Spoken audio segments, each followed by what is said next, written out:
on? Is this thing on? Let's see if it records. This is the camera that fell off the bike at about 80 miles an hour. I'm going to show you packing the Goldwing for camping because a lot of people ask for it. I've watched probably every video on packing a motorcycle for a camping trip or a long distance trip, and I thought I'd take this opportunity. It's only about 89 degrees out right now, so I'm in the shade. The bike's in the shade. This is my 1988 Goldwing GL, or 1500 GL. It's in not bad shape. I bought it almost exactly 2 years ago. 2 years ago in 2 days, actually. And I'm going to show you what I have packed so far. And this is probably just part one, because I'm going to have to go mode and show what I pack on the back seat and on the trunk. So in my left saddlebag, the rule of thumb is that you put your tools on the other side. So if you break down, you're not in the traffic. You're on the side of the road, on the other side of the road. So I used to carry my tools in here. For the most part, I don't mind that. But I thought, yeah, if I do have to break down. Anyways, in here I have a cooler. Carries a bunch of stuff in it. I've got a spoon for digging into meals, ready to eat meals. I have a can thing that you can open, you can hold a can with, and you can put that over your stove so I can cook right out of a can. I have there's a little jet boil in here, another fork and spoon, plastic fork and spoon, some other plastic fork and spoon, a cooling vest. You wet this thing down, put it on, it should keep you cool. Doesn't really work in Texas. This cooler has a, I don't know if you can see in here. This cooler has, it's not very insulated. It's just to keep ice in. I can keep sandwiches up here so they don't get wet in the ice. And of course I can put a 6-pack of bottles, frozen bottles in here, so I don't even need to carry ice. They'll be frozen, and that should keep the whole thing cool. Probably will end up stopping getting ice or even water some places. Over here are some baby wipes or wet dries, whatever you want to call them. Good for when you can't get in the shower right away, you need to wipe off. We used to call that a newfie shower or a pusser shower sometimes. I have a little thing to clean the windshield. I do need to put some a little spongy thing or a squeegee. I do need to put some windshield cleaner in here. There's a couple of bungee cords. I don't have the round ones. I have the flat ones. I find they work a lot better. They seem a lot more secure too. I do have some rock straps because people everywhere on motorcycle camping say do not use bungee cords. Here I've got rain jacket and rain pants, easy access, so I can jump off the bike and put those on without digging through too much stuff. I'll probably put some other stuff in there, but I've got one of these nets I put on the other side too. In the back here, I have a little cook kit, cheap one with the gas goes inside. There's 2 different pots. I might get another one with a frying pan. I'm not sure yet. I have put stuff in Rubbermaids. These were about $2 or $3 for 2 of them. And excuse me, these are my beach shoes, so I can have something to wear if I go to the water. My feet are not in the greatest condition to be walking around barefoot. I have a scissor jack here because when this bike falls over, unless you have somebody to help you, I cannot pick it up myself. I have a bad leg, bad foot. So I saw a video on YouTube one time. The guy made one for his Harley. He modified it with a little catch plate, but I think this will work for me in an emergency if I'm out in the middle of nowhere. There is no traffic. Bottle of water. That's just a daily bottle of water. Small little axe, hatchet. Flashlight. I think I have one other flashlight here. Can never have enough flashlights. There's a whole bunch of camera gear in here, mounting gear. Same with up here. I got some mosquito wipes for when I get to camp. Mosquito wipes, sunblock. There's a 50 sunblock, tire pressure gauge, earplugs just in case I need them. I use them on my other bike. My V-Strom is a lot noisier than the Goldwing. Also, one of these flashlights also you can clip onto your hat. This one can clip onto the tent. And I put another one of these down here, so if I have to open this in the dark and get at it, I can just turn it on. This one's red, by the way, to save your night vision. And so in this right saddlebag, I have some wiry tie wrap type of stuff. It's great. You can cut it to any length you want. Just unwrap it. It's wiry, anyways. I have a cooling thing to go around my neck. This is a fairly absorbent towel. It's a camping towel. It's really fluffy and camping. One thing a lot of people forget to bring is a picnic table cover. You get to some of these campgrounds, the picnic tables are disgusting. Always bring a picnic table cover. You can always use it to lay down. If you have to unbolt something from your bike, you don't have to put the bolts in the dirt and stuff. Frog Talk poncho, in case I get hit by a sudden storm, I can at least take a bit of shelter, throw this on quickly. It's probably not good for riding with, but good for sitting around the camp if you happen to get rainy. I was going to get a spare gas can in case I ran out of gas, but instead I got this siphon hose for now. So if somebody is nice enough, I run out of gas, somebody's nice enough to pull up beside me, I can siphon gas at least enough to get to another gas station. This is an umbrella that goes on one of my folding chairs. Folding chair will go across here like this, and then the umbrella gives me a bit of shade. I also got a big golf umbrella that I got at Home Depot for like $3 or $4 one day, and I couldn't pass that offer up. I'm going to bring that too. I can strap a lot to the back of the seat here. I've got some cold weather gloves. I don't know if I'll bring them. It was cold. My friends went up to Colorado last month, and it was snowing. They're also waterproof, so they'll help a bit. In here, just some spare cables. There's a washcloth. I don't know if I'll bring that or not. Wash on the bike, not me. And let me take this out. My sleeping bag. There's a very small sleeping bag. I have a bigger one for colder weather, and this one is a really light one. I actually don't like sleeping bags because you notice I put them in the hefty bags, and I labeled them all. Yeah, I know it's a sleeping bag, but I labeled it so I know which one to put it back in. I don't like sleeping bags, so this I'll probably end up leaving unzipped and using it more as a blanket than a sleeping bag. In my other video, you see my tent. It's more of a cot, or a cot tent. I put my tools in here. I used to have them in an ammo can, but it took up too much room. And you can see this Rubbermaid, or this is HEB brand actually, fits all my tools. My tools are good tools. I don't know if you can see that. The sockets are 6-sided. Most of the tools you get in a emergency kit, emergency roadside kit, are 12-sided, and they will snap or break fairly easily. So I got tired of my tools snapping and breaking, and I replaced. I made sure my tools were high quality, or at least semi-high quality, and then I added tie wraps and fuses.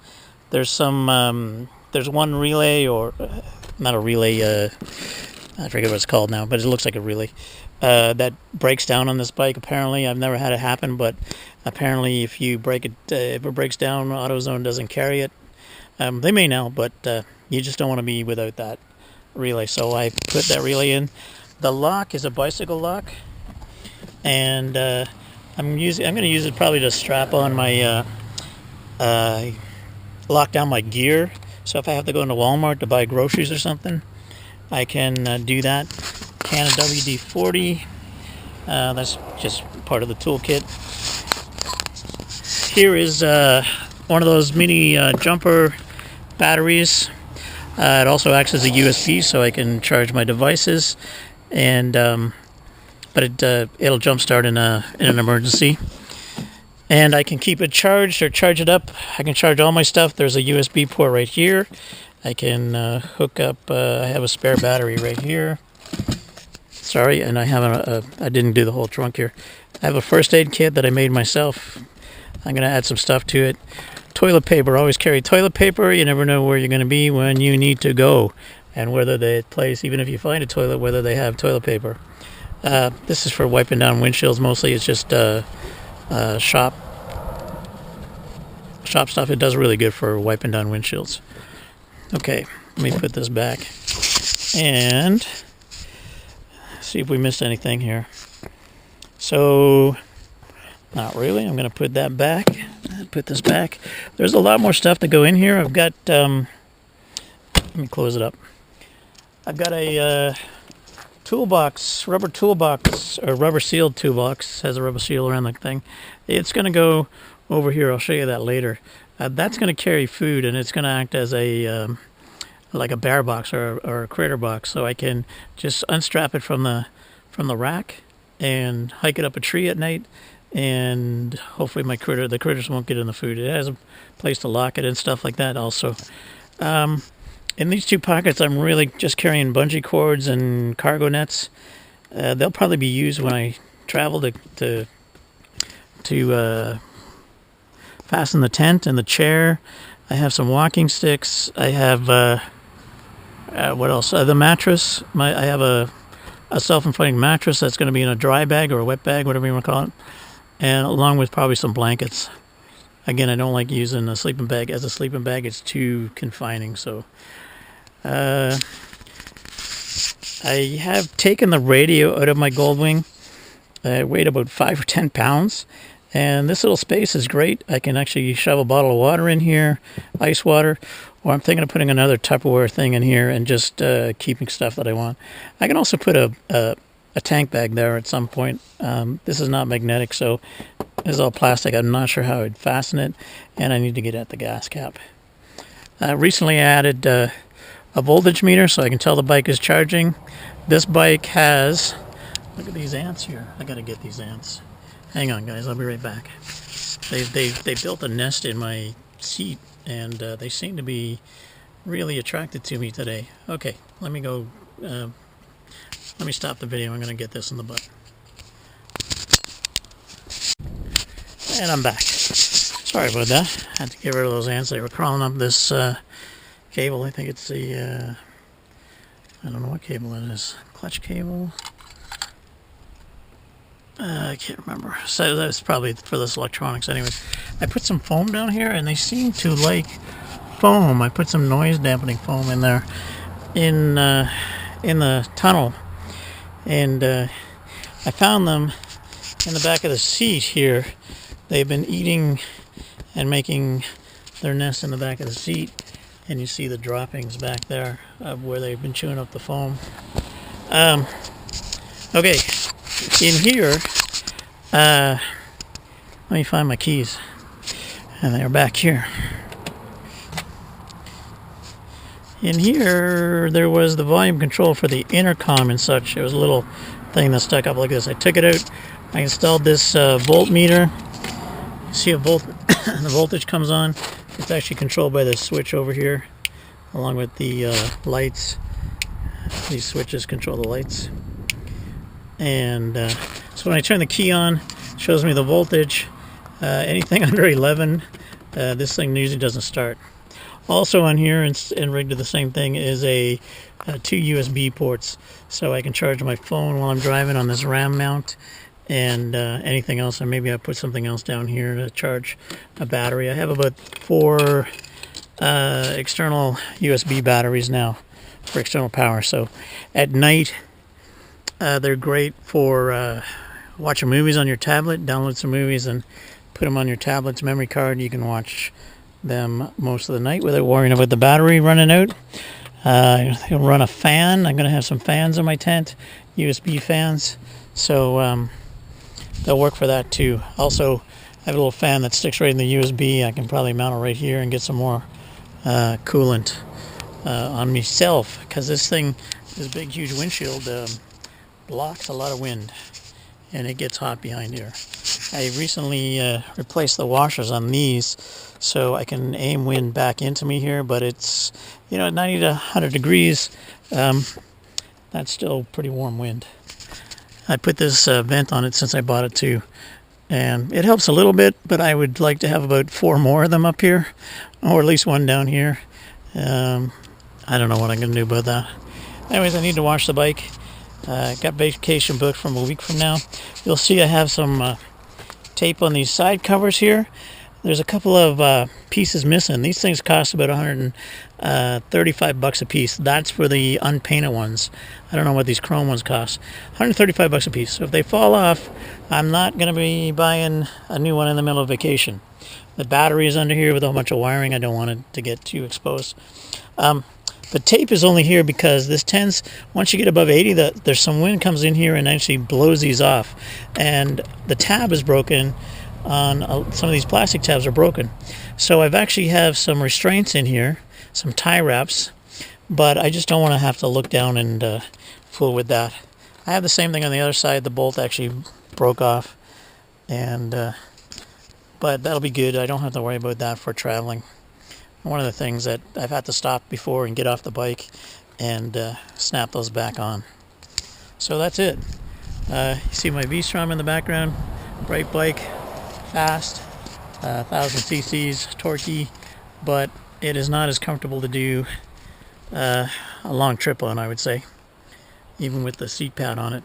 Very comfortable riding position, but again, it also doesn't carry as much. I could probably fit everything on there, but I don't have like the USB hooked up in the back. It would take a lot of prep to take this camping, more than a couple days camping. So anyways, that's it. I'll have a part 2 when I put the tent and the chair, mattress, etc., the food box on the back, and yeah, so that's it. Anybody have any comments, leave them in the comments. You can subscribe, you can like the video. Don't really care. That's it. Needs a nice needs to be washed. By the way, I got air horns on it. Oh yeah, you saw there was an air hose in the trunk. The Goldwings come with the air pump, and it acts for the air suspension. You can up and down the air suspension here, and but it also has an outlet here. There's a button there that says outlet, and you can see here there's an outlet. I have a hose in there I can screw on. I can blow up my own tires. I do carry in the toolkit a patch kit, a tire patch plug kit. There's two types. I carry the traditional one, and there's a new one that is plastic. You just stick it in and twist it off. In an emergency, I think that will be, hopefully it'll work better, at least faster. I won't have to spend time in the sun. These are fairly new tires. You can see that there's hardly any tread worn off of them. This is a Michelin, what is it, a Road Commander on the front, and there's a Dunlop D4 on the back. I had the D3s on both ends. It came with the bike. I didn't like them. First of all, they wore out too fast. They had some heat cracking in them around the rims, and so I replaced them. The Michelin, I like the Michelin Commander 2s. Really great tire. When I put this on, I noticed the difference right away. And then about a month later, I replaced the rear one. You can see the rear one still has some of those rubbery, tready things on them. Rubber, whatever you want to call them, nibbles. This made a big difference. And I will go with the Michelin Commander 2 again. And I wish I could find, they don't make the right size for the back of this bike in a bias ply tire. They only make a radial. And these are bias ply. So, there you go. Canadian flag, American flag. Got to replace the American flag. I do that when I order parts from, what's his name? Cycle Max that sells Goldwing parts. Great site to get Goldwing parts. They can order pretty much anything, and they have a lot of extra stuff right in stock. I bought pretty much everything extra from them. And this switch here for the lights, auxiliary lights. That little thing, the CB radio used to be here. I now have some switches filling in. They are not hooked up. There's a cigarette lighter here. I probably will hook it up before the trip. But these don't really switch anything on or off right now. They're just a filler space for that. So the CB radio was another £5, it seems like. And who uses a CB radio anymore? Truckers maybe? I don't know. The bike's so old that most of the switches, like the radio function switches, are dirty and stuff anyway, so I wasn't getting much use of it. There you go. Anything else? Leave comments. I know, I'm rambling. But part 2, I'll come out and put that stuff on the bike. Have a good one. Bye.